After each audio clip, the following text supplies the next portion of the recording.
សាមគ្គីគឺជាកម្លាំងដ៏មុតស្រួចមួយហើយនេះគឺជាសកម្មភាពបងប្អូននៅជួរក្រោយនៅឯភ្នំពេញបង្កក់យើងនេះ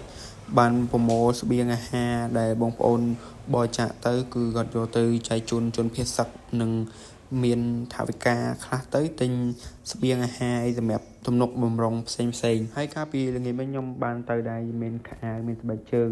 តិចតួចមានថ្មីមានចាស់យកទៅចែកគ្នាក្នុងគ្រាមានអសរណាបងប្អូនទាំងអស់គ្នាហើយនិយាយប្រទេសយើងស្ថិតក្នុងកលៈទេសៈបែបនេះគឺយើងមិនអាចយកបើយើងនិយាយស្រាប់ថាមិនអាចយករួចខ្លួននេះគឺយើងតែជួយ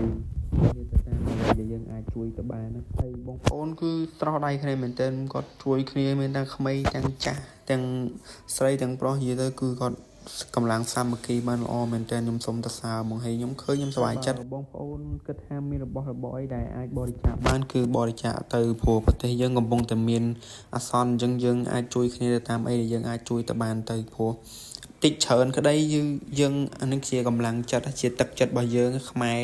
រួបរวมតែមួយបើយើងមិនជួយគ្នាមានអ្នកគេមកជួយយើងទេហើយបងអាចយកទៅដាក់បាននៅបង្កក់ក៏បាននៅកោះនរាក៏បាននិយាយទៅកន្លែងណាក៏បានដែរអត់តែកន្លែងគេបរិច្ចាគគឺយើងអាចដាក់បានទាំងអស់ព្រោះកលៈទេសៈនេះគឺយើងខ្មែរជួយខ្មែរ